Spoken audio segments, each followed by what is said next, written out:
I did an album probably when I was in my late 20s, and it did quite well, and we sold quite a bit, and I did like went toured Europe and Japan and stuff, and I was like, oh man, I'm going to be famous now, it's all happening. And then we did the next album, we put all the money and time into it, and it just flopped, like just didn't sell a single copy. And I think at that point I was like, okay, I'm going to write a novel now. Kia ora everybody, I've got Dominic Hoey, who is a poet, author and playwright based in Tāmaki Makaurau in Aotearoa. He's a New Zealand bestseller and won the 2021 Sunday Star Times Short Story Award, amongst many other things. A great all-round human being, and he joins us now with a big idea. Kia ora e oa, how are you? Kia ora, kia ora. Yeah, I'm good, man. I'm good. Yeah, it's nice to be here. It's awesome to have creatives on the spot. And one of the questions I love asking people is when you meet a random stranger in a bar or at a cafe and they say to you, oh, what do you do for a living? What's your response to that? Depends how long you want to talk to them for. I usually just say writer or educator, you know what I mean? But yeah, sometimes, you know, like you might get into it. But I think writer, because everything I do is kind of based around words, you know, like that's kind of my specialty. And then I do a whole bunch of other stuff where I'm sort of more flying by the seat of my pants, you know what I mean? But I think, yeah, definitely the writing is my forte, I guess. Take us back to the start. Every story's got a start, middle, and an end. What's the beginning for you on your creative journey? How did that all start, bro? Oh, it's interesting you say that, because I'm actually just writing a talk at the moment about that. So I've been thinking about it a lot. I guess like I always wanted to write, but I'm dyslexic and I was in special education and stuff. So it sort of seemed like wanting to be an astronaut or something. It was like an impossible dream. So I started rapping because that was sort of something I could do with words, and I knew rappers and stuff. And then when I was 12, I entered this poetry competition, this big inter-school poetry competition, and I just put a rap in there and I won it. And that was like, that just blew my mind, you know, like, and that kind of set me off on this journey, I guess. And then along the way, you know, every time I sort of felt like giving up, like something would happen sort of like that, you know, or someone would come along and encourage me. Yeah, and I just sort of kept rapping, and I did the poetry kind of secretly because I was a little bit whakamara about it, you know, because poetry didn't used to be cool like it is now. And then I actually won this another poetry competition, probably like exactly 10 years later. And I think that's when I was like, oh, yo, I'm gonna actually tell people I do this and actually do it properly rather than be the secret shame that I have. And that kind of led on to doing novels and plays and all the other stuff that I've done. It's interesting you talk about that shame, you know, that whakamā business, because, you know, as creatives, when you're younger, you kind of don't want to tell anyone because they'll be like, oh, you want to be a writer, you want to be a photographer, you're a bit shame about it. How did you deal with that when you were younger, when you had this passion to write, but you were like, oh, shucks, I don't want other people to know about it. What will they think of me? I honestly just kept it real secret, until it was probably when I was about 16, I think, like, I kind of met other people who are creative in that way, and so I sort of started sharing it. But I think, like, I was really lucky that I found rap, though, because that was cool, you know, so it was okay to be obsessed about words and be like trying to figure out how to write a metaphor and stuff, because it's like, you know, it's in that context. But yeah, I think that's a real big thing, you know, and especially I think if you're like from like, you know, poorer communities and stuff like that, there is a lot of shame around that stuff, you know? So when you were in that moment, what kept you going to persevere, even though you had the whakamā and people may be like, oh man, what's Dom up to? Well, you know, why would you do that? You just thought, nah, I'm going to keep it secret and I know I can do this. What was going through your mind at the time? I don't know. That's the thing I've been trying to work out, like, especially doing this talk and looking back on those times and stuff. Because my mum was saying that, like, because I didn't learn to read till I was 8, and she's saying even before I learned to read, I was writing stuff. And so I guess it was just always kind of in me, you know, like I was always trying to do it. And I was terrible at it for so long. Even after I won the poetry competition, I was still real bad. But like I say, I guess I just had those little bits of success just at the right time, every time, where it just was like, if this can work out, then, you know, hopefully I can make something of it, you know? Was there anything else you were doing at the same time as, you know, rapping or writing poetry in that creative space, or did you always just focus in on that writing first up and the rapping? I did music, so I was a drummer, and I used to do art and stuff, but like, it was never really a passion the same way. It was more like a fun thing, you know, like get together and have band practice and do all that stuff. Whereas I think with the writing, that was the stuff that I'd stay up to 2 a.m. doing, you know, and like think about all day, you know. And like not, I think when you know that you're really into something is when you don't care again, like that thing, like it's not cool, but you're still doing it, especially at that age, where that's all you care about is being cool.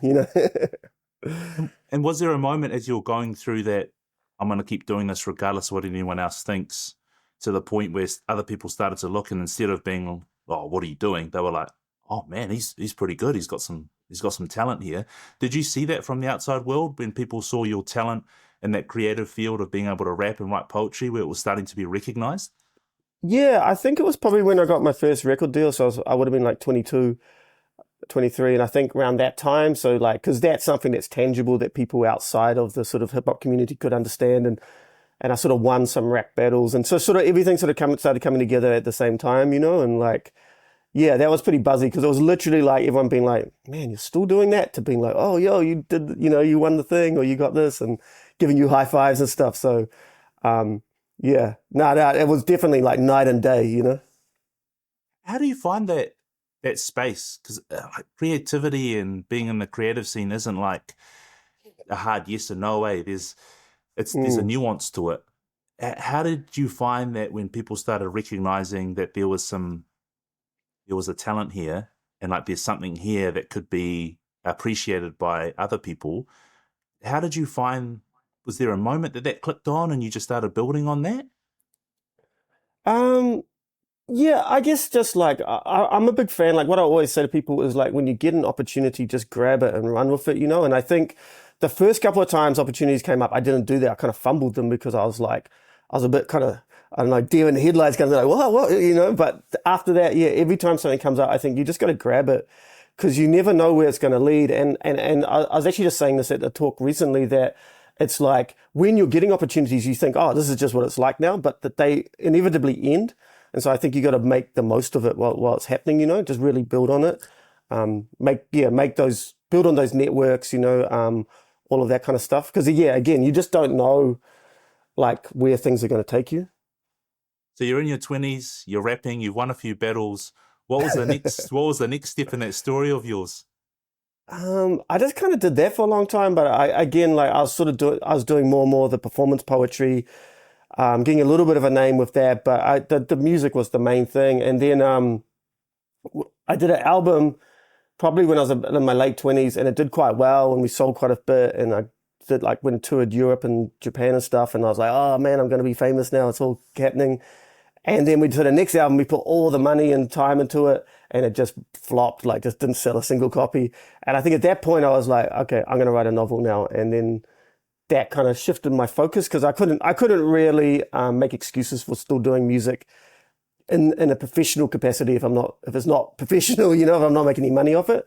So I feel like at the time it was quite painful, but I feel really lucky that happened when it did because I was still young enough to pivot for something else. And so, yeah, I went to Iceland, I got a residency there and I wrote my first novel, and yeah, and that kind of took me on this journey, which, I I'm know gonna that, rip the yeah, band. I'm gonna rip the band-aid here off, brother. I'm gonna rip it right off. Take us back to that moment when you were a musician. You had a bit of success, and when you get that yeah. success as a creative, you think, "Oh yeah, this is sweet. It's gonna be like this all the time." And then you do your next album, and it's a flop. What was going through your mind at that time as a creative when you hit that I don't want to say failure, but you hit that obstacle of I having was something definitely, flop? yeah, it was definitely a failure. I was weird because it was funny because it was like, it almost didn't feel real because like the record label had sunk so much money into it. We had all these big plans. Like, I'm still quite proud of what we created, but people just didn't care about it. And I think like, I remember ringing the record label and like, how's it going? And them just not answering the phone or like, you know what I mean? Like, them kind of dancing around it. Yeah, it was pretty brutal for sure. Um, but it kind of like, it all happened really quickly because that kind of happened. And then I was like, oh man, what am I going to do? And I remember just staying up one night and applying for these residencies. And then suddenly I got this, I got the residency, and then they were like, oh, can you be in Iceland in March? And it was like February. And I was like, so I didn't really have that much time to sort of wallow. But that's something that most, or if not all creators have hit, eh? You're Mm. creating something, you're trying something, you're experimenting. Some things work, some things don't. When things don't work out and you've experienced your fair share of things not working out, what are some tips and tricks that you do to cope and be able to pick yourself up and carry on? Yeah, I think like I always say to people, like at the end of the day, it's like you're not doing this for all that other stuff, for the awards and the sales and the clicks and the likes. You know what I mean? That's nice to have that, but that's just a byproduct of the art. And like even today, like I'm relatively successful, but I get rejected for stuff all the time. And I always say like, I think you get like, I always say you get like one day to sort of like be pissed off and have a whinge, and ring up your mates and be like, I can't believe this happened. And then I feel like you just got to get on with it, because otherwise, like it can really just derail you. And it's that thing about taking your opportunities again, because you're so busy being like, "Ugh," that you might miss out on other stuff or burn bridges in the process of doing it. Um, And what do you think separates the creatives there who are in your position now, where they're able to persevere and keep going and land with the success you have now, to the others out there who might get knocked back and not attempt it again? Is there something you've seen in your experience that you can tell, oh, yeah, that creative there's got the something, and you know that they'll kick on and do well? I think it's like often not having a safety net, which is not like I advise artists not to have a safety net, but I think especially early on when I was like, I don't really have anything else. So it's sort of like, you may as well keep swimming out because you can't go back, you know what I mean? So I think there's that kind of thing, um, but I don't know. I think it's just a tenacity, right? And like that passion, because that's the other thing I think, like when things don't go well, I'm always like, but what's around the corner, not just in my career, but creatively, what am I going to stumble on next? Like, I've just finished a new novel, and some of the stuff I do in there creatively, like I'm 46 now, and I'm still doing stuff creatively that I've never thought of before, like, which is pretty, I don't know, that still kind of, yeah, again, blows my mind. So you're in Iceland, you get your residency out of the blue, you Yeah, rip up the tissues because you finish having your little cry. What was the yeah. experience like over there when you went and started doing that? It's pretty buzzy, man. It's like a mirror image of New Zealand in a lot of ways, like kind of looks a bit like New Zealand, but it doesn't. And the people are sort of a little bit like New Zealand, but they're really different. But yeah, I just got there, and it was funny because I got there and then I realized I didn't actually know how to write a novel, so I had to like jump on the internet and research it, and yeah, and then just for 3 months, it was daylight the whole time, and it was freezing cold, but it was summer, so it was pretty surreal. Yeah, but I just wrote all day, and then came back and had this novel, and then sort of started the process of like, how do you put a novel out? Like, what do you do when Yeah. you have a novel? But why in the crockback? So you went there not knowing how to write, a Yeah. novel. Like, what the hell, bro? What? How did that happen? And how did you manage to learn? Because it's like saying, oh, I didn't know how to fly airplane, went over there and I just learned and started flying it. There's got to be more to that, bro. I think like I think I knew a lot of it from rapping, and doing poetry, but I just didn't know the names of things, and I didn't, and then um yeah, so I sort of had I think I had a base, and also like I'd sort of been writing prose, I guess, for like a year and a half. So I'd done a little bit, but I don't know, man. It was just crazy. Like there's no way I would do that now. But I guess at the time, just because of all the stuff with the record label and the other stuff that had been going on in my life, I was just like, need a change. I'm gonna do it. Um, yeah, no, it was insanity though. And were there any big learnings that when you're on that plane flying back home, were you thinking, shucks, or did it take a few months maybe to reflect back on and think, hey, wonderful opportunity, but any major learnings or tips and tricks that you learnt while you were there? Yeah, I think just again, like the power of that work ethic and tenacity, because I think, and even being there, because it was a artist colony kind of thing. So there were 14 other artists there, and I'm pretty sure I worked harder than any of them, which again comes from that rapping thing, because no one's motivating you when you're rapping. You just have to do it, right? And I remember all the older rappers used to say to us when we were young, you have to write every day, or you're just a toy, you're not a real rapper. So I had that kind of mentality. And when I got there, a lot of them were just drinking and pissing around, where I was like in there doing it all day. And so I was like, oh, yo, that's not, maybe that's not completely normal. Like that's kind of like a skill that I have, I think. So once you'd done that and you came back home, tell us about the next leg of the journey, bro. What were you doing then? Um, just work. I was just working in kitchens, trying to like figure out what to do with this thing I had, and that went on for a while. But at the same time, I published a zine, like a little poetry zine, with my mate Josh, and we sold like a lot of copies of it. but I didn't know it was a lot of copies because I'd never done a book before. And it wasn't until like I bumped into this publisher and I was talking to them about it, and they're like, how many did you sell? And there was like 1,000 copies or whatever. And they were kind of bugging out. And I was like, oh, yo, that's something, you know? But yeah, and then I kept sending the novel around and it kept getting rejected. And then eventually a publisher just came back and they were like, oh, the first half sucks, but the second half's good. If you can fix the first half, we'll publish it. And yeah, so then that was that journey. What was it like hearing that feedback? Is this like your own personal work, and people saying, no, that sucks, or this is good, or that's bad? Do you have to have quite a thick skin? Yeah, I think that's another skill I guess I have. I think again it comes from the rapping thing because people, I don't know, I'm not really in the community anymore, but when I was, people were quite kind of brutal with their feedback. You know what I mean? So that was helpful. So for people out there who face that rejection, right, in the creative industry, it takes quite a lot of courage to submit work, and then you're waiting to hear what people think, whether it's good or bad. Any tips or tricks you have over the years of being able to handle that criticism in a good way, rather than just be like, no, you suck, I'm right, you're wrong? Yeah, I think it's a privilege, to get that feedback. You know what I mean? Like, because if you think about it, like before you get signed to a label or publisher or whatever, I mean, no one's coming to you and being like, oh, I think this bit needs a bit of work, or you should try this and this. You know what I mean? Like it's just your mates, and you know they don't necessarily know what they're talking about. So I think having professionals to look over your work. I mean, I'm in the editing process of my new novel, and like, yeah, like there's two people that have read the book 4 times and given me notes on all of it, and you know, I really enjoy that, and I think it's the only way really to get your work to that next level. I think people just want to sort of, you know, do it themselves and then, oh, it's done. But I just think then you're just kind of like, you're relying on your own instincts. That's all you got. So yeah, I think it's a privilege, you know what I mean? And I think it's just something that you get used to the more that you're doing it. Because you think about the creative community, if you want to get better, I guess more in life in general, you have to take that feedback on, right? And then be able to handle it in the way where you improve rather than just do nothing, right? It's like, I'm just thinking about those creatives out there who may be a bit nervous about submitting their work, or they've written like 10 novels, but they've just got it at home, they haven't shown anyone. What advice would you give to them to be able to rip the wall down and just be able to, I don't know, put that work out there just for people to critique?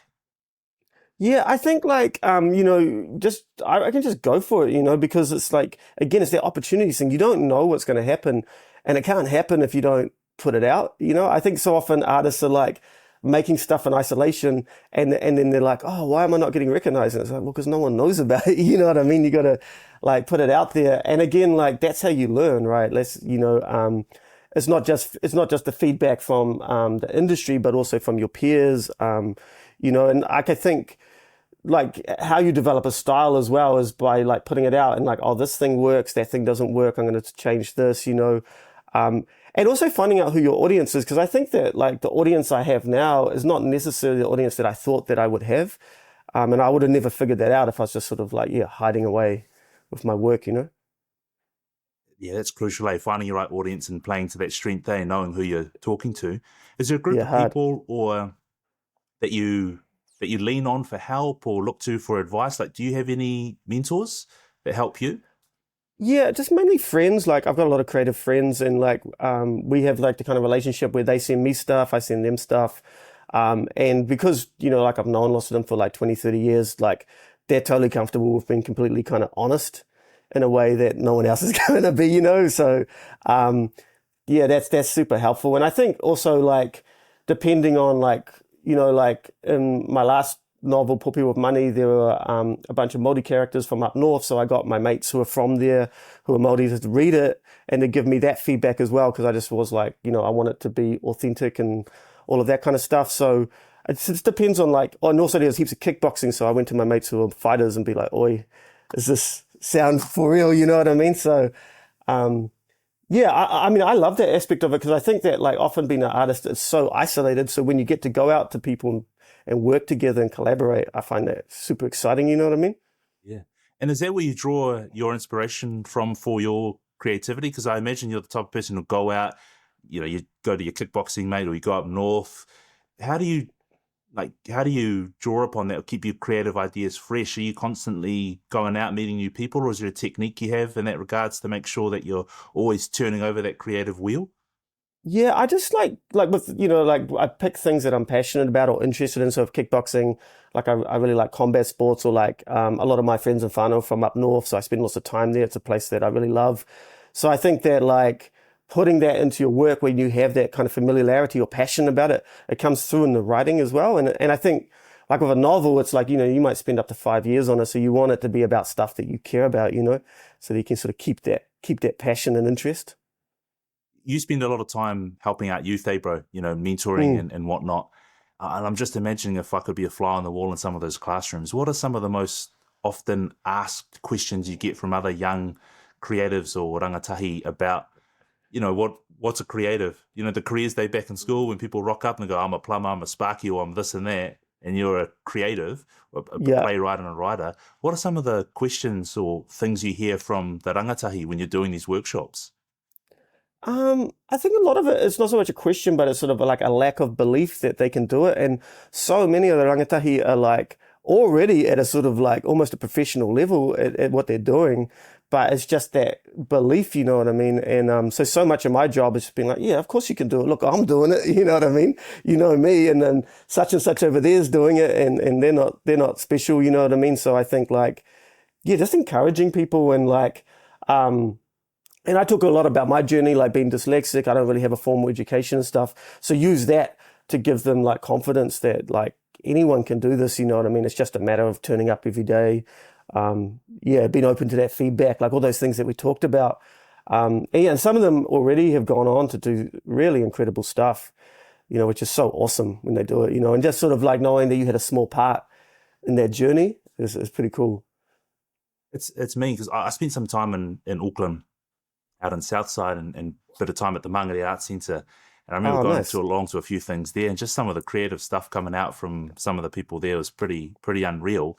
But your experience sort of growing up in Tāmaki Makaurau, uh, are you excited about some of the stories and some of the creative things that are yet to come out of that space? Oh, Because there's so many stories yet to tell. You've grown up and you're seeing the next generation come through. What are your feelings and thoughts about that, about the next generation coming through in the creative scene? yeah, I mean, it's changed so much, even in the last like 10 years or so, like to the point where like people are proud to be from Aotearoa now. People are proud to be, like to represent their culture, to put that into their mahi, whereas 10 years ago, it just wasn't the case, you know what I mean, in general. And I think that's making us more and more, like original as creatives and yeah, I'm so excited. And I think that's why I go real hard with the workshops that I do. And we've got our own press where we publish like authors and stuff, because I really want to like, selfishly, I want to hear those stories, but also I want everyone else to hear them, because I think after traveling the world, like I really think we have some of the most creative people in the world in this country, like I really believe that. What's one of the best pieces of advice you've given in those rooms, in that room when you've been speaking to the rangatahi, bro? Like you've got lots of nuggets of gold, but there's a few that you've dropped, and you just looked at the kids and you've seen their eyes light up, like it's hit with them. You talked about belief before, just believing, but is there something that you wholeheartedly believe in, is like, do this and you will go far when you're talking to the young people? Yeah, man, I reckon the two things to success, I think, is figure out what your story is and tell that story in your voice. You know what I mean? Because I think a lot of people are whakamara about this story. Like I know I was for a long time, like grew up poor, I don't have an education, blah, blah, blah. I didn't want to tell that. I wanted to pretend that I was this other thing. But as soon as I put that story into my work, that's when I became successful. And I think the other thing is that anyone can get good at their art form. You know what I mean? Like I've seen people, who were just like the worst at the thing, you know what I mean? And they keep turning up, and then suddenly they're the ones that are like, you know, in magazine, I know people don't read magazines anymore, but on the internet and like, you know what I mean? Like they're the ones that are getting all that shine, and vice versa, people who are super talented who just don't put in the mahi, and then, that just nothing really comes of it. So I think, yeah, if you do those two things, it's like, in my opinion, it always works out, you know what I mean? And also it's just like the journey itself is incredible, 'Cause we're all suckers for stories, eh? hard. Yeah. Yeah. Um, And I think that's all you really have is your story, as an artist, like, because at a certain point you get to a certain level with your craft and everyone's kind of the same. So then it's how you're telling your story and what that story is that's going to set you apart from everyone else. so have you I mean, would you say that when you were younger, you thought of your upbringing as a weakness, right? You're a bit whakama about it, and you're like, nah, no one wants to know about that. I've got to tell these stories because that's the stories I see. But as you've Yeah, grown older, you've embraced your story, you've embraced who you are, and you're proud to bring your upbringing, growing up poor and growing up where you did, and you're yeah. telling that story and you're seeing it just resonate. Hard out. Yeah, exactly. And it's sort of like, I guess it sets you apart. Because when I was sort of starting out, the other thing was that all my mates grew up the same. So talking about being poor or, being in special education, like it didn't seem special. And it's not till you put it out and everyone's like, whoa, that's different, or, you know what I mean? Especially in the literary community, because it's a bit la-di-da, so they're not really talking about that kind of stuff. So yeah, and also it just feels good, even from a therapeutic level, to sort of turn this stuff, which some of it's quite painful and embarrassing, and then you turn it into something kind of like powerful or beautiful or whatever, And that's another thing I say to the students as well, that this is an opportunity to take your pain and then make it into something, beautiful or funny or whatever you want to do with it. Love it, bro. Love it. What we'll do now is do some quick fire questions, bro. So I'll just ask you these questions. You answer them however you want. Should be pretty straightforward. So we'll give it a crack, bro, and see how we go. Quick fire questions, man. All right, first one. What are the different ways you have got in revenue? Like, how do you make a living? How do you generate income? I have running workshops. I do the youth work. I get royalties. I do talks. I feel like there's something else I do as well, but that's the ones I can think of off the top of my head. Yeah. Oh, and get funding very occasionally. Some love it, brother. You got to make sure you got to get funded, eh? Hard. What planning do you do, and what helps you to stay on track? I usually plan, I have like a 5-year plan and a 6-month plan, and then the sort of 6-month one is the detailed one, and the 5 years like the where I'm trying to get to kind of thing. Yeah, and I find that's super helpful. I love it. 5-year and a 6-month. Yeah. That's mean. Because otherwise, I think if you just hit the 5-year, you kind of get lost in it. You know what I mean? Because it's so far. You just end up delaying it, eh? Yeah. And what does your planning look like? Are you got the big whiteboard out? Do you have it digitally? Do you write it down on a piece of paper? What does your planning look like? I just have a Google Doc, and then I just put it in there. You know what I mean? And then just have tasks to do. It's pretty minimal. But because I'm dyslexic, if I have too many kind of things, it overwhelms me and I just don't do it. Great self-awareness, bro. Yeah, hard. As a creator, do you experience moments of self-doubt or imposter syndrome where you're thinking, oh, man, that ain't me? And if you do, bro, how do you motivate and reassure yourself that you're in the right place and this is the right time? I definitely used to. Not so much anymore, because I think I've got to the point now where it's like I've been doing it for so long, and I've met like some of the greats in the industry, here and overseas. So I'm sort of like, okay, we're all just people doing this. So, but in the past, I'd just go and chat to people about it who I looked up to and been like, oi, do you think this is all right? Just be honest and like that, You say, I am good, eh? Like, I am good at what I do. Yeah. Cool. And how have you juggled your pursuit to create and make it financially? So, when you're younger and you're being creative, you don't care so much about the money, right? You do it because you just love it. And then you transition into that whole, oh man, you gotta make it financially viable as well. How do you juggle the two? It's tricky, I mean, I think at the moment it's going all right, but then it's like, I don't know what's going to happen in the second half of this year. So it's sort of like, it is a little bit stressful, but I think growing up poor is good training for like being an artist, you know what I mean? Like, I definitely think it would be tricky if I was like, if you wanted, I don't know. I think that it's just that sort of, it's your passion. So you just sort of have that madness about it, obsession, but yeah, it is definitely tricky, and I wish I had some sort of secret answer to that, I love how you turn that negative of growing up poor into a positive, bro, because you know how to survive on the 2-minute noodles, eh? Or the dollar loaf of bread, which doesn't exist anymore, but you know what I mean? You know how to do it hard, eh? Yeah. What advice would you give to other aspiring artists who are right at the start of their creative path? So I'm thinking you when you were rapping way back in the day, but just some advice for someone just starting out on that creative journey. I think it's just like, it's going to be a roller coaster. It's going to be fun. It's going to be, a nightmare at times. It's going to be, like elation and soul crushing. It's going to be all those things. And just to make a note that when you are in that down bit, it's just like that up bit's just coming around the corner. you know? And I think the other thing is just find people who excel at the thing that you love, and just approach them while you're young, while you're starting out, or even if you're not young, but just while you're starting out, and be like, just starting this, man. Do you have any bits of advice? Because that's what I did when I was real young. Is I'd just go every time I meet a writer, I'd be like, oi, what's your top tip? You know, and if you know, they're just like, people want to talk about the thing they're passionate about, so they'll often give you, you know, like a little bit of their time, and I think that can be really invaluable too. There's that vibe and energy that goes off when you set someone off something they're passionate about, eh? They just hard, man, hard this, yeah, and you just feed off that energy, eh? Yeah, man. And lastly, what has been one of your aha moments, or when you realise all this grind, all this mahi has finally paid off? Was there that this is it? I think there's probably two. It's like the first time I got like a big advance, and I went out and bought all this jewelry and furniture and shit, because I'd never had any furniture before, and this is not even that long ago. And I was like, whoa! And it's like, and I bought like lots of gold chains and stuff. And my mate was like, you know that you're not getting any more money after this for ages. Like, calm down, you know.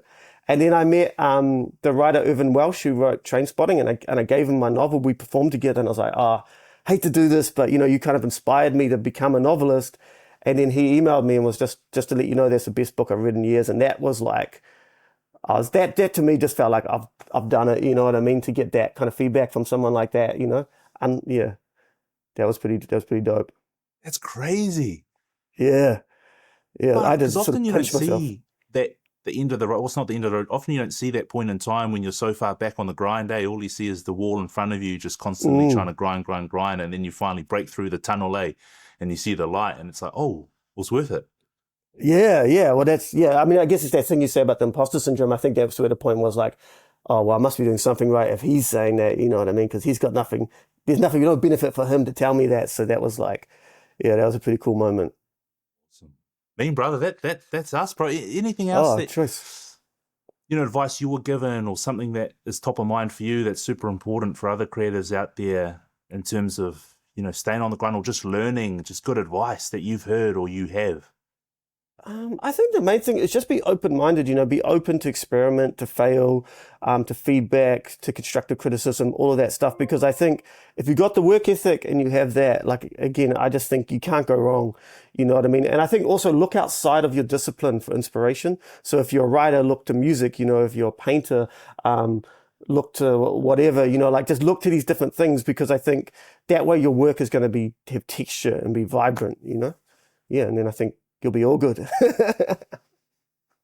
Mean brother, thank you so much for your time. Such an inspiration. Iceland, Thanks, that would have bro. been buzzy. So many good yarns. But thank you so much, bro. Appreciate your time and appreciate your tips and tricks with us today. No worries, man. Ka kite. Ka kite, bro.